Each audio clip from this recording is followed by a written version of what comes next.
tunjuk merawat hubungan yang ada dan apa yang sudah ada pada kami. Dalam nama Yesus kami dimampukan. Amin.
isi hatimu kepada kami supaya kami memahami posisi hidup kami kepada Tuhan.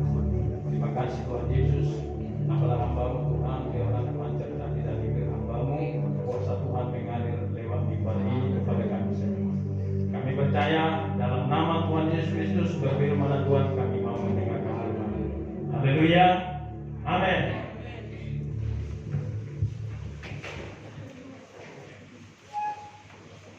Selamat menjelang siang saudara yang kasih Tuhan. Kemarin saya lihat di YouTube, yaitu Menteri Mendikbud sama Jokowi sedang berbicara. Maskernya Pak Jokowi persis seperti masker saya. Lalu Menteri Mendikbud bilang, Pak Presiden, karena jarak kita sudah jauh, izinkan saya pakai masker gitu. Jadi saya izinkan saya pakai masker. Amin saudara. Suara saya kan dari bagus ya. Oke, saya perkenalkan nama saya. Sudah 2 tahun yang lalu saudara sudah tahu siapa nama saya. Kita akan buka Alkitab kita di dalam 1 Tesalonika 5 ayat 17 sampai 22.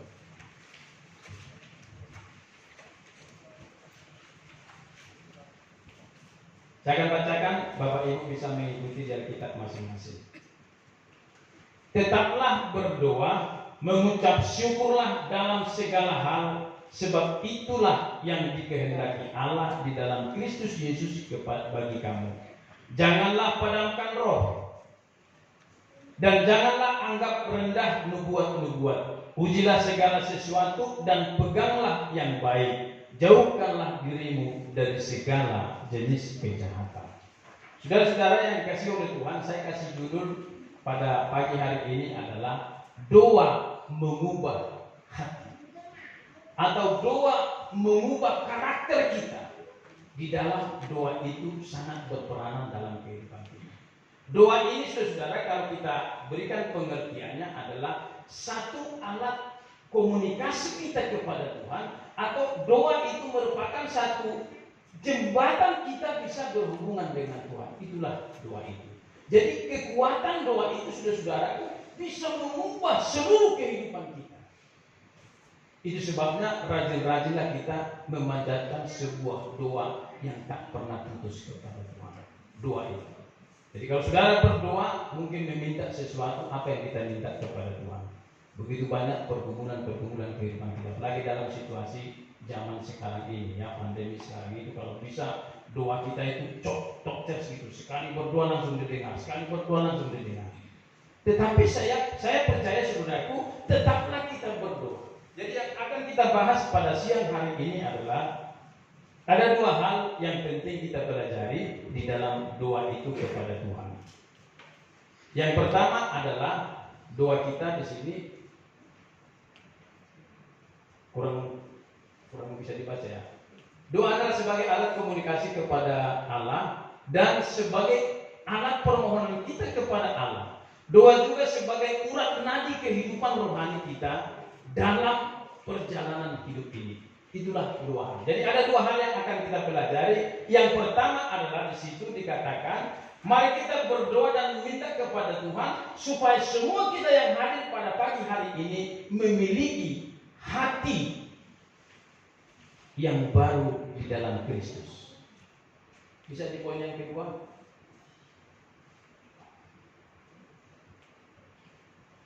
Ya, memiliki hati yang baru di dalam Kristus. Asal kata daripada Kristus itu dari kata bahasa Yunani adalah Kristos, artinya diurapi, dalam kurung situ Roh Kudus. Jadi kalau saya bicara begini, Yesus Kristus berarti Yesus yang diurapi oleh Roh Kudus. Kalau saya berkata sabar Kristus, berarti sabar yang diurapi oleh Roh Kudus. Kalau kita katakan misalkan pribadi kita, coba kita menyebut nama kita masing-masing. Kalau saya nama saya sabar, lalu kita sambung Kristus. 2, 3, sebut namamu. Sabar Kristus. Kok nggak ada ngomong?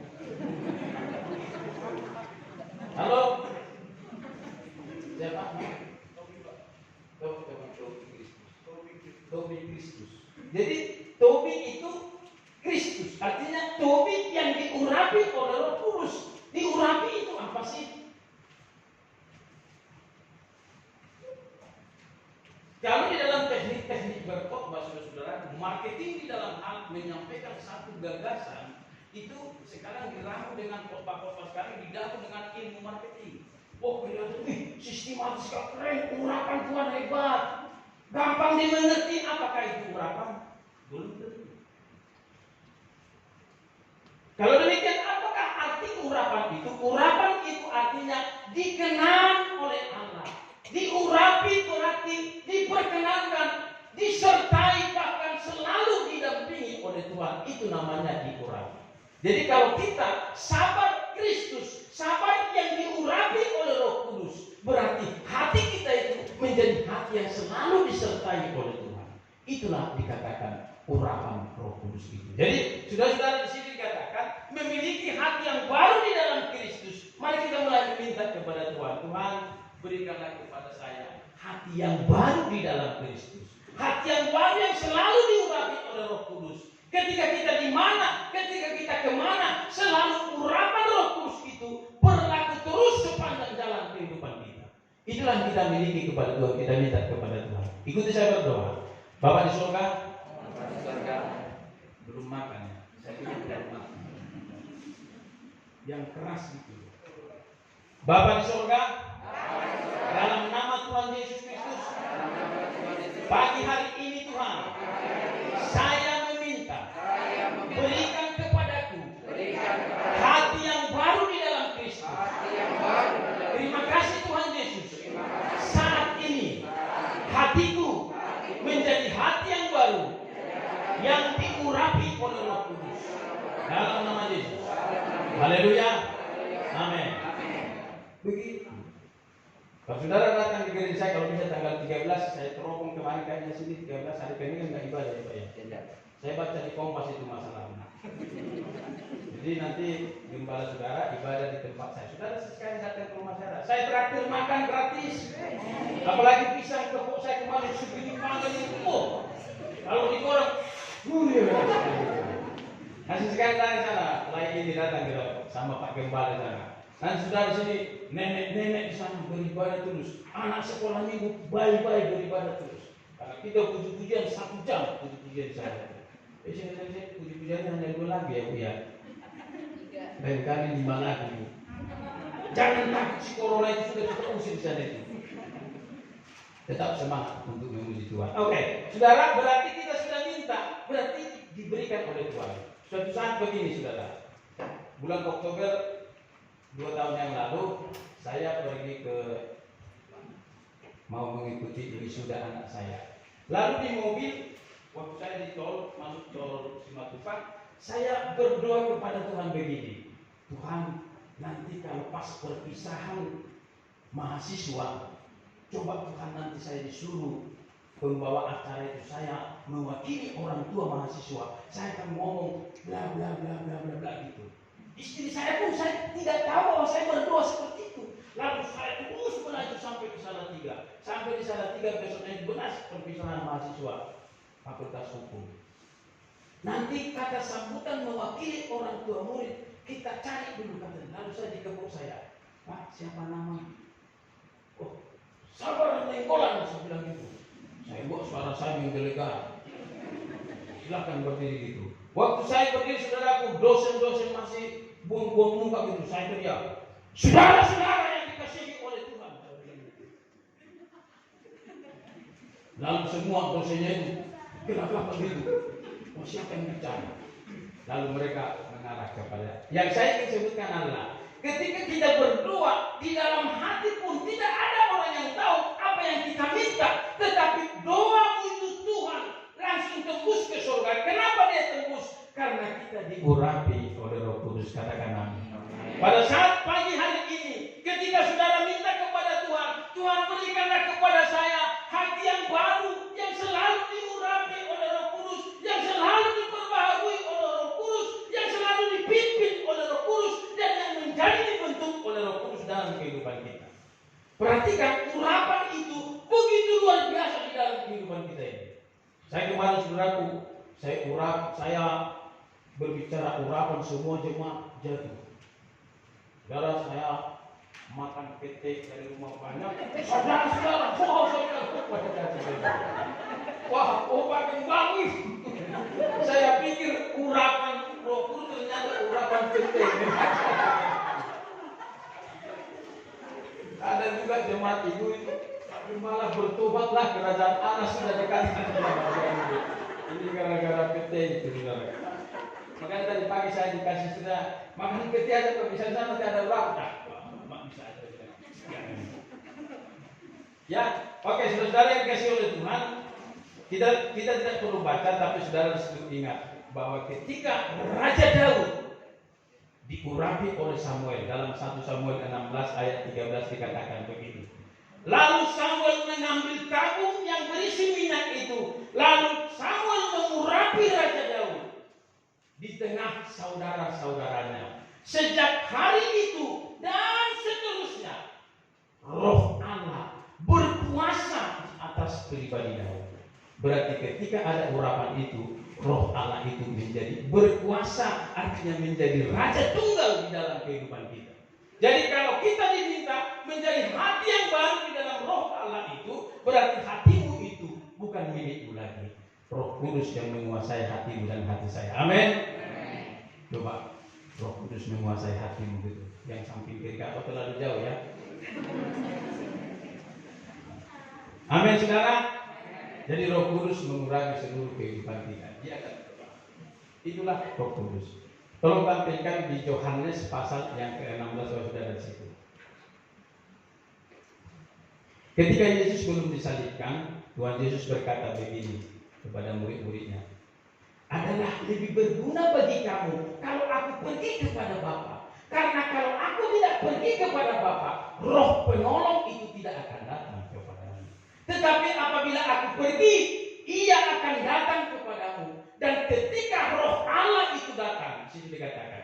Tetapi apabila Ia datang, yaitu Roh kebenaran, Ia akan memimpin kamu kepada seluruh kebenaran Allah. Perhatikan, ketika Roh Allah ada dalam kehidupanmu dan mengurapi hatimu, memimpin hatimu, memimpin seluruh kehidupanmu, Roh Allah itu akan menuntun sabar tenggolan, akan menuntun keluargamu, akan menuntun gereja kita sampai kepada seluruh kebenaran Allah. Disitulah klimaks kekristenan. Suatu saat kita sama seperti Kristus. Apakah saya bisa sama seperti Kristus? Pasti. Apa saudara bisa sama seperti Kristus? Halo? Halo? Kita bisa pasti sama seperti Kristus ketika Roh Kudus itu terus mengurapi kehidupan kita, dituntun terus dalam kehidupan kita, di dalam seluruh kebenaran. Karena dikatakan, karena Ia tidak akan membicarakan dan menyampaikan sesuatu dari dirinya sendiri, tapi apa yang didengarnya daripadaku, itu yang akan disampaikan kepadamu. Itulah hebatnya Roh Kudus itu. Kemarin saudara-saudara, waktu kami ibadah di gereja sana, pas mau masuk ke kuburan itu, jadi kalau di gereja saya itu harus uji nyali, Pak. Jadi kalau saudara nanti misalkan dalam sana, siap-siap iman, karena harus melintasi lembah kuburan. Di depannya itu pohon jati, di sebelah kiri adalah pohon bambu. Jadi kami ada di dalam kota, tapi di tengah hutan. Di situ ada kuburan, orang yang sombong-sombong, mari bilang dia baca. Itu gereja kami sana gitu. Tapi ketika saya melintasi menjelang gereja itu, ada Roh Tuhan itu bicara kepada saya. Hambaku, kata dia, akan ada orang datang ke rumahmu, menceritakan hal kelihatannya baik, curhat, tetapi itu bahasa-bahasa sumbang. Hari Minggu berikutnya itu terjadi, datang ke rumah saya sudah siap-siap. Oh, ini bahasa-bahasa sumbang. Saya langsung tolak, karena Tuhan sudah ingatkan kepada saya. Itulah Roh Kudus itu memimpin kehidupanmu dan kehidupan saya. Pada saat ini saudara, di poin yang pertama ini, mari kita memiliki hati yang baru di dalam Kristus. Dan ketika dia ada, dia akan mengobok-obok hati. Nah, di poin yang kedua saudara, bisa tampilkan di poin yang pertama. Yang kedua,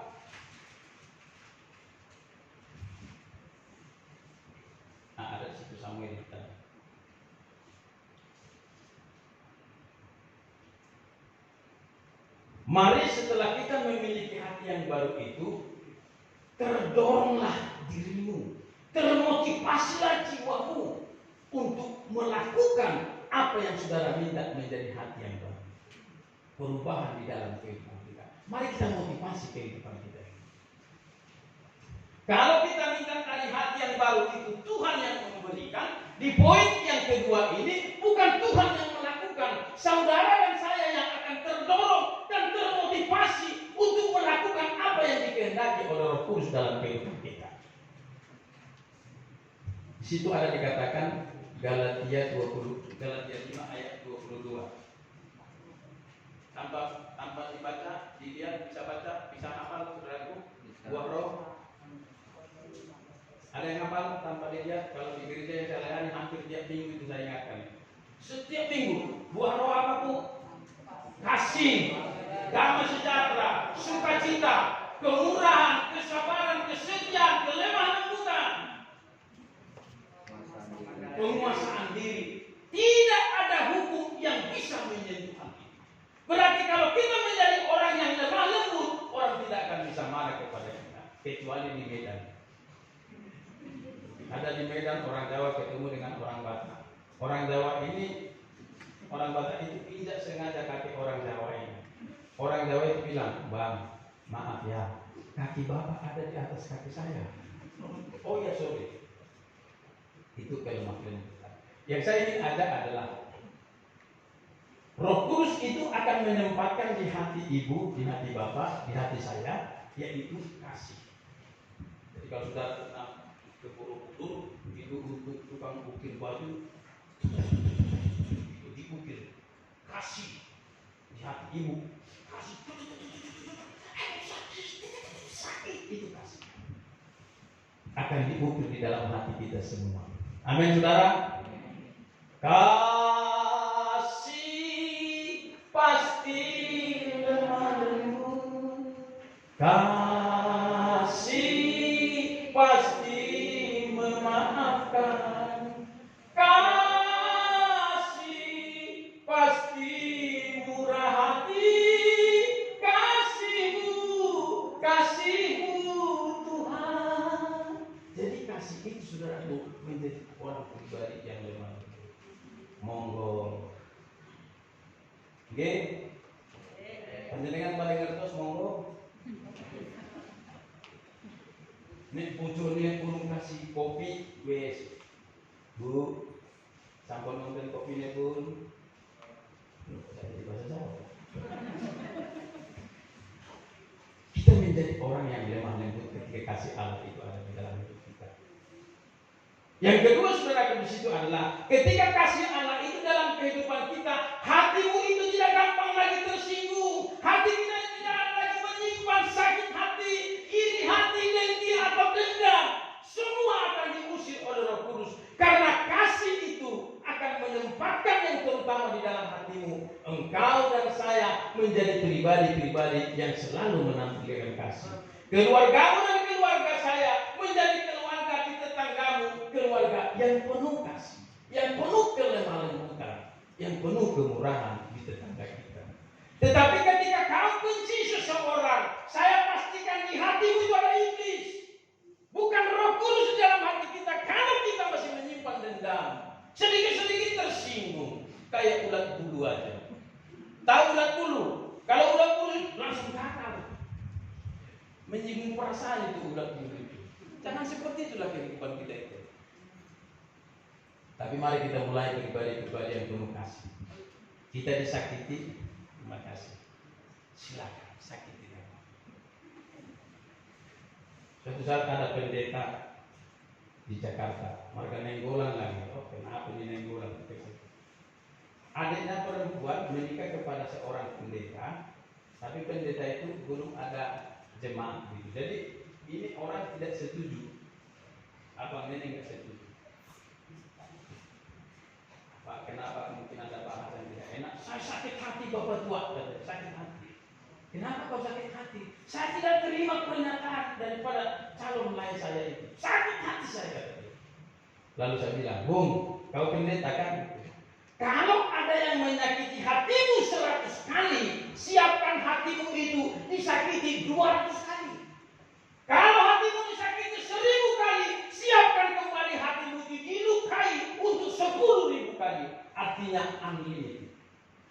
Semakin kau dilukai, semakin kita tersenyum. Amin. Itulah kasih Allah. Terlalu menyenangkan. Saudara perhatikan ketika Yesus disalibkan, apakah ada keluhan di wajah Yesus? Ada, Bu? Dia tetap semangat ya. Tetap semangat. Dia digebuk, dia tetap berusaha. Dia ditendang, tetap dia berusaha. Karena dia tugas yang mulia di dalam kehidupannya. Seperti itulah kasih itu. Jadi kalau saudara berbicara tentang pengampunan, itulah kasih Yesus. Saudara bicara tentang mengasihi orang yang menyakiti kehidupanmu, itulah kasih Yesus itu. Kalau demikian, doronglah hatimu, doronglah keluargamu, doronglah gereja kita, doronglah pribadi kita menjadi pribadi-pribadi yang penuh kasih dan penuh pengampunan kepada siapapun dalam kehidupan kita. Karena kasih itu saudara tanpa batas dalam kehidupan kita. Dan itulah pribadi Yesus di dalam kehidupan kita. Dan itu akan ditempatkan oleh Roh Kudus. Kasih, kelemah lembutan, dan sukacita. Lalu damai sejahtera dan sukacita. Roh Kudus itu akan menempatkan di hatimu itu. Kita mampu bersukacita di tengah-tengah pandemi. Kita mampu tetap ada suasana surga. Kita mampu ada damai sejahtera. Mungkin kita kekurangan. Mungkin usaha kita lagi. Mungkin menukik usaha kita tidak ada order. Tetapi ketika Roh Allah tetap menjelma dan menguasai hatimu, kau akan mampu bersukacita di tengah-tengah kesukaran yang kita alami. Amin. Ada jemaat yang saya layani, saudaraku. Raya kemarin pandemi itu dia datang sama saya sampai dia menangis karena dia mobil Grab. Mobil itu harus ditarik karena sudah hampir 1 tahun dia tidak bayar. Saya coba bantu supaya dia bertahan, tapi percuma. Lalu ditariklah Grabnya itu. Dimulai dia pengangguran. Dan tahun yang lalu dia istrinya dalam keadaan sakit diponis oleh dokter harus di gagal ginjal, harus cuci darah. Lalu istrinya itu bilang, Tuhan, kok hidup saya tragis ya Tuhan. Tetapi satu aku minta, kalau memang aku harus mati, biarlah Tuhan ambil nyawa saya. Tapi hidupilah anak-anakku yang 2 ini. Saya dengar kesaksian saya agak sedih. Tetapi kalau Tuhan berkenan aku hidup lagi, berilah aku kesempatan untuk hidup. Tapi sepanjang umur hidupku dan suamiku dan keluargaku, kami akan tetap melayani Tuhan. Jadi tengah-tengah pandemi ini saudaraku, dia tetap setia melayani Tuhan. Lalu saya angkat dia sebagai diakonia. Waktu ada pernikahan, ada baptisan, semua dia sudah punya modul. Saya sangat terbantu sekali. Tetapi saya melihat suasana surga di dalam hati mereka itu tetap setia melayani Tuhan. Sekalipun saya tahu kekurangan tentang ekonomi sangat kekurangan. Tetapi ada saja Tuhan memberkati dia dengan luar biasa. Sekarang dia jualan apa aja yang bisa kau jualan saya bilang. Dia jual ikan segar. Jadi kalau saudara nanti mau butuh ikan mas, telepon sama saya. Nanti dia antar sendiri ke sini. Saudara kasih ongkos kirimnya gitu. Dan saya tanya, mas sudah bisa berapa satu hari? Sudah bisa 10 kilo, 15 kilo. Tapi dia bisa menyambung kehidupan. Semangatnya itu yang saya lihat saudara. Jadi dia tetap terdorong memotivasi dirinya untuk mengikat janjinya. Aku akan tetap melayani Tuhan dalam kehidupan kita.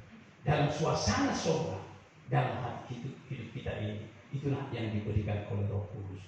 Jadi kalau kita bersukacita dan mempunyai damai sejahtera, ketika dompetmu tebal, orang luar pun bisa melakukan hal yang sama. Tetapi Tuhan lagi cari ketika di tengah-tengah pandemi, persoalan ekonomi, keuangan kita mungkin sangat di bawah, masih mampukah mulut kita itu berkata, terima kasih Tuhan untuk kasih setiamu. Atau mungkin kita berkata, sudahlah Tuhan, saya tidak kuat lagi untuk menghadapi kehidupan ini. Tapi ingatlah, Roh Kudus mampu memberikan sukacita di dalam kehidupan kita ketika kita menghadapi pandemi yang masalah. Amin. Untuk itu saudaraku, doronglah diri tetap bersukacita. Ketika ada masalah, mulai kita bersukacita. Nyanyikan satu tujuan. Nyanyilah dan menarilah bagi sang raja. Padahal dompet kosong. Nyanyilah dan menarilah bagi Sang Raja. Artinya pujian itu akan mengundang hadirat Allah dalam kehidupan kita. Jangan bersungut di dalam kehidupan ini. Naikkan ucapan syukur kepada Tuhan. Di poin yang kedua ini saudaraku, kasih, damai, sejahtera, sukacita, kemurahan dan kebaikan dan kemurahan dan kesetiaan. Kita belum mampu memberkati di tengah-tengah kesukaran.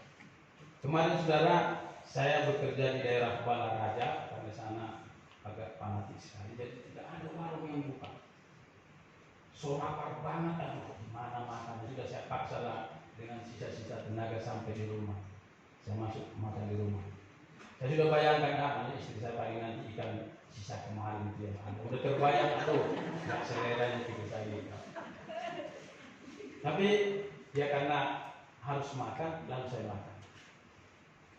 Tiba-tiba saudara, saya baru duduk, ada ikan berenang di meja saya. Dari mana kalian, saya bilang? Saya disuruh ibu Fatih di meja Bapak. Untuk apa? Untuk dimakan katanya. Sudah dimasak ini, sudah. Mana yang paling gede? Saya. Yang paling atas. Saya angkat 1,5 kilo. Saya bantai habis 1,5 kilo. Waduh. Padahal saudara, saya tahu ibu Pak Dede itu dari sudut ekonomi sangat. Dia masih tinggal di kontrakan, sudah umur. Tapi dia memberikan yang terbaik kepada kami. Saya habiskan 1,5 kilo. Baru sekali itu seumur hidup saya ingat saya kan.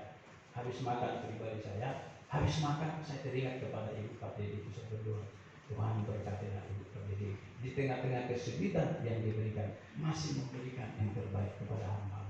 Aku sudah kenyang menikmati, biarlah ini saya habiskan sampai perut-perutnya. Lihat itu perutnya sekali pakai enak. Perut itu ada kotoran sebelah, enggak saya makan sampai perut-perutnya sebelah. Ternyata perutnya sudah berubah, dikasih kacang panjang. Oh enak.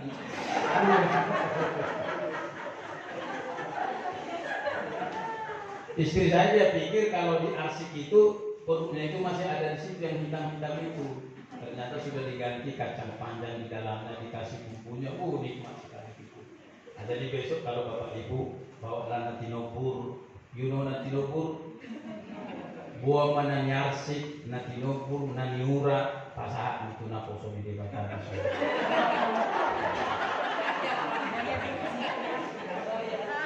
Unang mekel.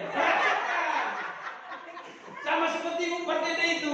Tapi kalau biasanya orang Batak itu Pak selalu 3 kalau ikan mas. Saya sarankan mulai besok bawa 5. Ya kenapa 5? Pak Ridwan setiap pulang ke rumah saya, ke rumahnya pasti lewat dari depan rumah saya. Yang 2 itu mampir di sana. Jangan hanya 3 begitu sampai jalur ya. Jadi bawalah nasi nopur. Dia kan tidak tahu yang nasi nopur itu gimana. Coba besok saya bawa nasi nopur sama Pak Kepala saya itu bawa. Ada loh jemaah saya itu. Apa ini? Siapa ini? Dari mana kau? Saya disuruh Ibu Kus. Bawa apa? Bawa pete. Saya tidak menilai petenya itu Pak, tapi buah pelayanan kita itu, kebaikan jemaat itu mengundang hadirat Tuhan juga kita menikmati, makanya luar biasa. Apalagi nanti nopur, aduh.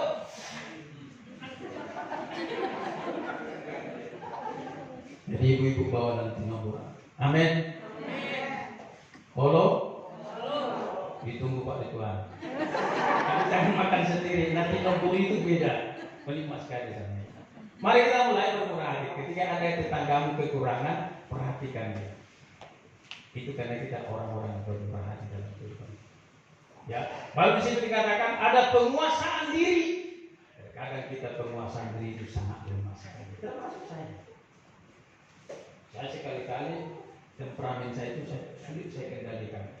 Setelah diperiksa ke dokter karena kolesterol saya tinggi. Oh ini jangan gara-gara kolesterol. Saya obati lagi, mulai rendah lagi, mulai kesabaran saya itu muncul lagi. Jadi di sini juga sering saya khotbah di sini harus saudara-saudara menjadi kesabaran orang, menjadi orang-orang yang sabar. Ramai menjadi sabar. Pak, Mama, duit Mama sudah habis. Duit peluru. Dipelototi. Mari kita saudara menjadi orang-orang yang sabar. Orang sabar itu katanya orang yang bisa mengalahkan sebuah kota. Ibarat seperti itulah kita sebagai pahlawan kesabaran. Hanya saya yang tidak sabar, saudara. Ketika nanti jatuh dari langit ke sini, kita bisa bertarung, saya sikirkan semua. Termasuk Pak Ridwan, awas. Artinya dalam meraih kehidupan ini termotivasi terus dalam kehidupan itu. Jangan berpasrah diri, tetap semangat melakukan aktivitas kehidupan. Apapun yang bisa kau lakukan, jualan tempe, jual tempe pasti laku. Tetap kita semangat melakukan aktivitas kehidupan itu. Terlebih kita semangat untuk melayani Tuhan dalam kehidupan kita. Sampai jam berapa? Sampai jam 11. Sampai jam 11. Sampai jam 12 nggak boleh. Oke ya. Nah, kita terdorong di situ. Sampai jam 10 lewat, Pak. Jam 10. Jangan sampai nanti kena hilang ya. Ya. Di sini yang perlu kita pahami dalam kehidupan kita itu supaya kita menjadi pribadi-pribadi yang memang penuh dengan roh. Jadi ini buah roh Galatia 2 ayat Galatia 5 ayat 22 itu kita semua harus hafal. Jadi ketika kau di jalan ada disenggol, saya adalah kasih. Ketika kau dikecewakan oleh orang, aku adalah kasih. Kasih itu di situ kemurahan, kesabaran, ketulusan di dalam kehidupan. Suatu saat saudara saya ditabrak truk, mobil saya sudah macet, tiba-tiba truknya menabrak saya dari belakang. Semua harta benda yang ada di mobil saya tumpah gebrek di belakang, banyak sekali tenter saya. Lalu saya turun, Pak, Bapak ngantuk ya, saya bilang. Kan Bapak yang salah. Pak, saya tanya baik-baik. Kenapa? Bapak ngantuk. Udah mikir dulu gitu. Saya sudah lemah lembut, tapi kadang-kadang dia sudah salah. Seringkali dia masih lebih besar suara. Bapak seharusnya begini, jangan sampai saya marah. Bapak tidak tahu siapa saya kan? Saya bilang begitu. Kau tahu siapa saya? Ya pasti dia nggak tahu. Dia nggak tahu saya kan? Kalau saya sudah tahu apa, Bapak supir kan? Iya Pak. Di perusahaan kan? Iya Pak. Ya, saya sudah tahu. Nah, kan Bapak kan nggak tahu saya siapa saya. Di belakang saya itu Bapak nggak tahu kan? Dia bilang, iya enggak Pak. Ya udah. Nah, sudah bayar aja. Jangan sampai saya telepon nanti kau jadi kacau balau. Saya bilang, saya telepon siapa nggak tahu. Ya udah terserah Bapak lah katanya, sudah bayar aja 700. Saya bilang, pas yang saya bilang 700 diganti BP-nya pas juga 700.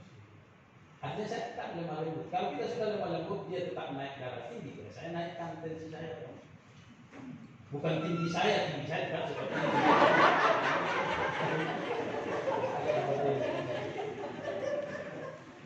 Tapi mari kita mulai bersikap rendah hati di dalam mengatasi. Jangan langsung emosi negatif kita yang keluar.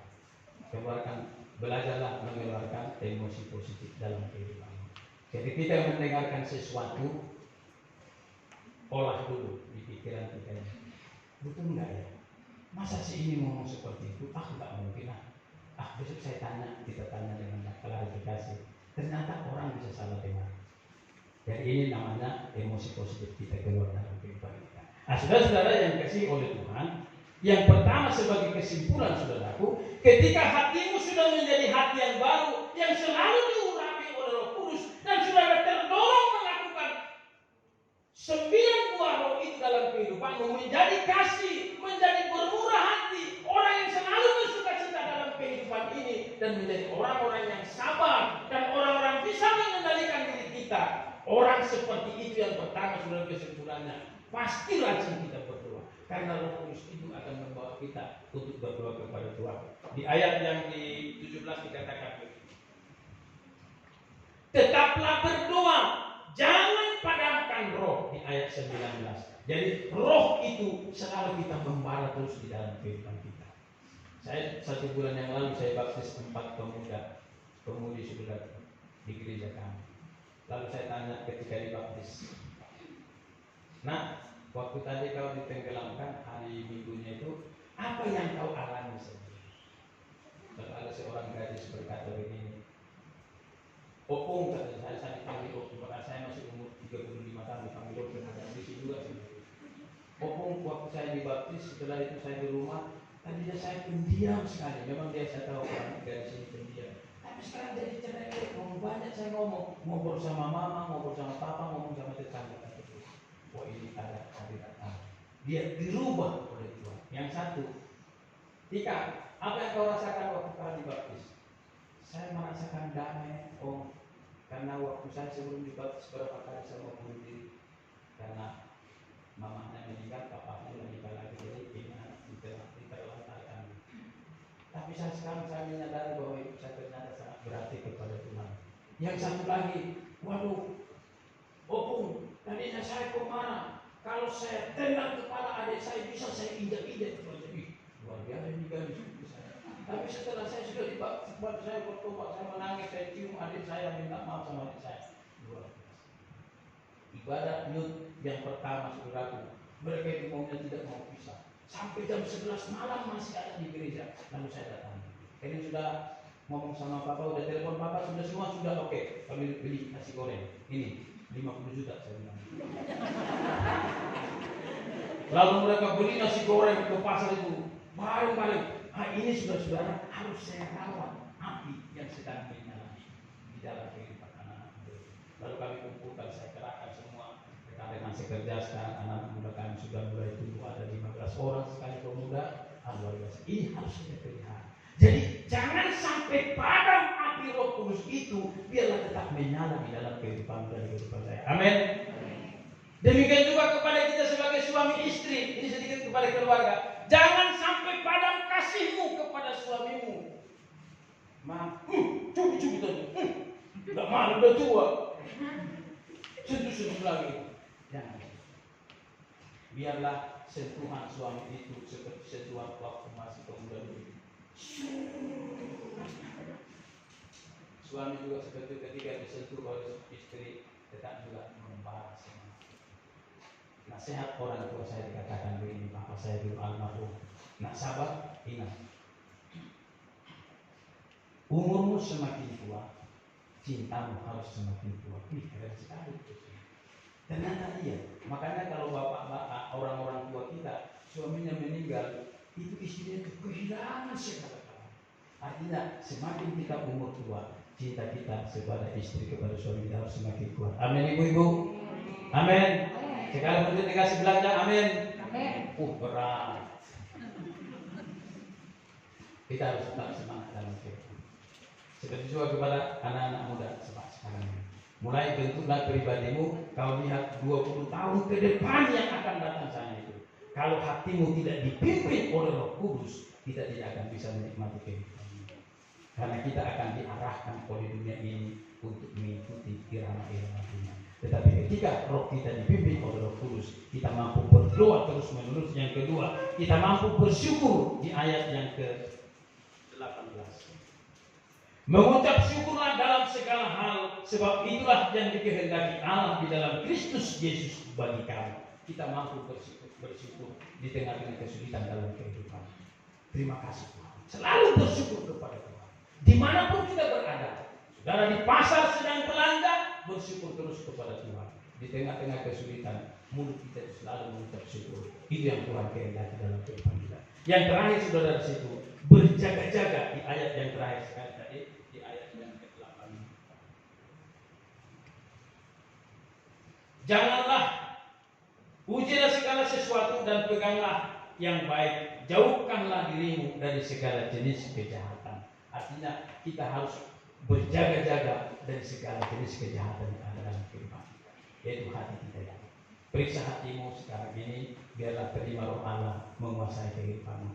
Dia menjadi raja tunggal di dalam kehidupan kita. Katakan amin. Amin. Hati kita menjadi hati yang penuh di dalam kehidupan kita. Saya undang kita bangkit berdiri, kita akan berdoa kepada Tuhan.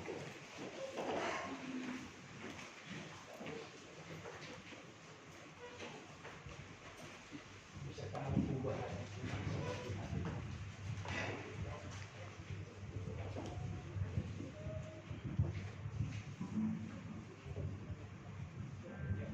Ubah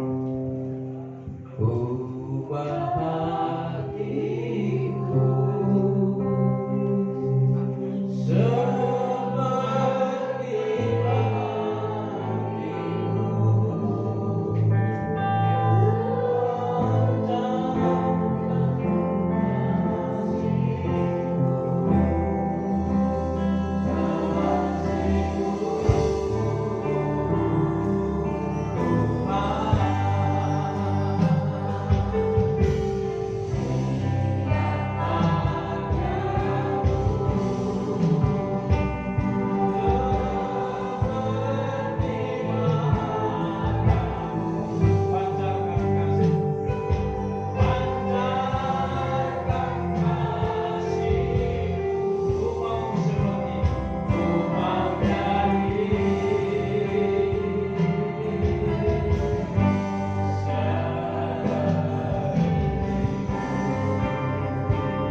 seperti hatimu, jadwal pelayanan pada tanggal 16 Mei 2021. Tim modal singer oleh Saudara Hari Pasir, boleh kita membacakan di multimedia. Pagi Bapak Yesias dan Buduma, dan siang Saudari Mesra, Saudari Elvi. Firman Tuhan oleh Bapak Gembala, Bapak Adrian Kurniawan. Multimedia oleh Multimed, dan musik untuk hari Minggu Cecil, Joy Lisa, Haris Martin.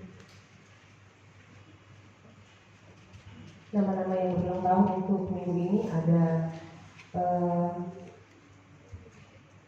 Nathan Kristona, Jeremia Christian M. Dan workshop untuk multimedia. Mungkin di antara Bapak Ibu kekasih ada yang mau terlibat di sini, boleh ada untuk mendaftarkan diri kepada ketua multimedia. Karena siapapun yang mau rindu untuk multimedia boleh mendaftarkan diri. Nah, perubahan jadwal, udah mau hampir 2 bulan ini ya. Ibadah pertama jadi 9 dan kedua jadi 11. Pengumuman tambahan dikarenakan masa pandemi masih masih berlangsung, maka ibadah padang hari kenaikan Yesus Kristus yang tadinya tanggal 13 Mei 2021 ditiadakan dahulu. Atas perhatiannya kami ucapkan terima kasih. Nah, ada sosmed ya di gereja kita, ada di Facebook, di Instagram, YouTube, Twitter, dan Blogspot. Boleh Bapak Ibu boleh mengikutinya. Mungkin itu saja pengumuman hari ini. Ada teman? Kalau tidak ada, mari Bapak Ibu kekasih, saya ajak banget berdiri.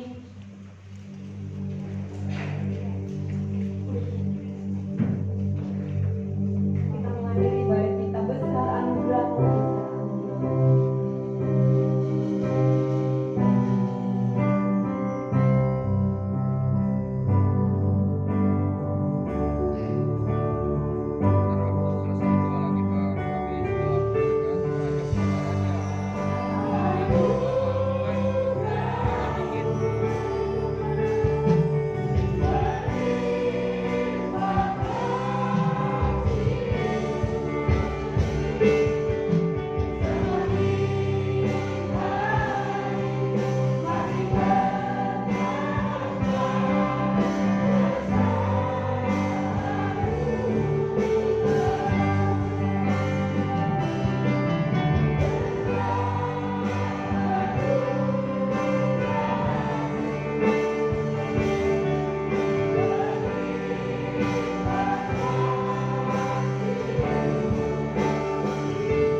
Terima kasih ya Tuhan Yesus, Engkau sudah memberkati kami lewat firman Tuhan. Kiranya firman Tuhan itu boleh menjadi rema, kekuatan dalam kehidupan kami ya Tuhan Yesus. Dan biarkanlah ya Tuhan, apa yang pagi hari ini hamba-Mu ajarkan buat kami semuanya, itu kami boleh lakukan ya Tuhan Yesus. Terima kasih Bapa, kami serahkan kehidupan hamba-Mu yang sudah menyampaikan berita firman buat kami semuanya Tuhan Yesus. Kami yakin dan percaya Engkau terus akan pakai kehidupannya ya Tuhan Yesus dengan luar biasa Bapa. Tambah-tambahkan hikmat senantiasa daripada Engkau Tuhan Yesus. Tuhan kami serahkan ya Tuhan Yesus keluarganya ke dalam tangan Engkau Bapa. Segala apapun yang mereka butuhkan, mari Engkau adakan, Engkau cukupkan dalam nama Yesus Tuhan. Kami yakin dan percaya Bapa, keluarga ini tetap ada di dalam perlindungan Engkau, tetap ada di dalam berkat-berkat Engkau yang melimpah ya Tuhan. Terima kasih Tuhan. Demikian juga ya Tuhan Yesus, hamba serahkan keluarga Bapa dan Ibu Gembala kami ke dalam tangan Engkau Tuhan Yesus. Kiranya Engkau terus memberkati kehidupan mereka ya Tuhan Yesus, hari lepas hari ya Tuhan Yesus. Dan biarkanlah Engkau memberkati setiap pelayanannya ya Tuhan yang mereka lakukan ya Tuhan. Anak-anaknya kami serahkan ke dalam tangan Engkau, dalam studinya kami serahkan ke dalam Tuhan, ke dalam Tuhan ya Tuhan. Kami yakin dan percaya yang terbaik yang Engkau beri buat keluarga ini ya Tuhan Yesus. Demikian juga ya Tuhan Yesus, kami berdoa untuk seluruh jemaat GBI, GBJ ini ya Tuhan Yesus. Biarkanlah ya Tuhan Yesus, mereka tetap ada dalam perlindungan Engkau, penjagaan Engkau ya Tuhan. Dan biarkanlah ya Tuhan Yesus, setiap permasalahan yang mereka hadapi ya Tuhan, Engkau akan turut campur di dalam tangannya ya Tuhan Yesus. Tuhan, kami serahkan jemaat kami ke dalam tangan Bapa. Kami tidak tahu apa yang mereka alami saat ini ya Tuhan, tapi kami percaya kekuatan-Mu ada di dalam tangan Engkau ya Tuhan Yesus. Dan biarkanlah perlindungan-Mu ada menyertai langkah tengah-tengah kehidupan mereka ya Tuhan. Pulihkan kesehatan mereka apabila mereka sakit ya Tuhan. Pulihkan perekonomian mereka, kesehatan mereka, kami serahkan ke dalam tangan Engkau ya Tuhan. Demikian juga ya Tuhan, kami serahkan ya Tuhan gereja-Mu di tempat ini ke dalam tangan Engkau. Kami yakin dan percaya perlindungan-Mu, keamanan, toleransi boleh terjadi ya Tuhan Yesus di tengah-tengah gereja kami ini ya Tuhan. Kami serahkan IMB ke dalam tangan Engkau ya Tuhan. Beri kemudahan buat kami di dalam mengurus semua ini ya Tuhan Yesus. Kami yakin dan percaya bagi Engkau tidak ada yang mustahil Bapa, untuk memberikan jalan senantiasa. Apapun yang gereja kami butuhkan, mari Engkau cukupkan dalam nama Yesus Tuhan. Kami percaya Engkau sanggup mengadakan ya Tuhan Yesus. Demikian juga ya Tuhan, kami serahkan pengerja ya Tuhan ke dalam tangan Engkau yang melayani tempat ini ya Tuhan. Tambah-tambahkan bagi kami hikmat melipat daripada Engkau saja Bapa. Biarkanlah kami ya Tuhan Yesus boleh menjadi alat-Mu ya Tuhan, seturut dengan kehendak Engkau Bapa. Dan biarkanlah apa yang kami lakukan itu benar-benar berkenan di hadapan-Mu ya Tuhan Yesus. Dan setiap jam ibadah kami serahkan ke dalam tangan Engkau. Mari Engkau berkati ya Bapak ya. Dari mulai sekolah minggu, ibadah umum dan lain-lainnya Tuhan, kami serahkan ke dalam tangan Engkau ya Tuhan. Demikian juga ya Tuhan Yesus, kami serahkan ya Tuhan bangsa dan negara kami tempat ini ya Tuhan Yesus. Kami percaya kepada Engkau, kekuatan-Mu jauh lebih besar dari kekuatan apapun ya Tuhan. Tuhan, Engkau tahu apa yang kami alami ya Tuhan Yesus, yang sedang bangsa kami alami ya Tuhan saat ini ya Tuhan. Kami tengah diuji dengan ujian yang berat ya Tuhan Yesus, tapi kami mempunyai kekuatan yang dahsyat daripada Engkau ya Tuhan. Kami yakin dan percaya setiap apapun yang Engkau izinkan terjadi atas bangsa kami ini ya Tuhan, Engkau sanggup memulihkan ya Tuhan. Demikian juga ya Tuhan, di tengah-tengah ya Tuhan Yesus permasalahan COVID-19 ini ya Tuhan, kami hanya menaruh pengharapan kepada Engkau ya Tuhan, bahwa kekuatan-Mu jauh melebihi apapun ya Tuhan Yesus. Engkau sanggup memulihkan semuanya ya Tuhan Yesus. Segala perekonomian kami serahkan ke dalam tangan Engkau ya Tuhan. Kesehatan bangsa kami serahkan dalam tangan Engkau. Setiap kebijakan yang pemerintah keluarkan itu boleh benar-benar kebijakan yang Engkau mau ya Tuhan. Jadikan mereka pemimpin-pemimpin yang berkenan di hadapan-Mu, yang mempunyai hati yang bertoleransi, yang mempunyai hati terlebih yang takut akan Engkau ya Tuhan. Terima kasih Bapa. Inilah doa-doa kami yang kami naikkan kepada Engkau ya Tuhan. Dan sebelum kami meninggalkan tempat ini ya Tuhan, kami rindu untuk diberkati ya Tuhan.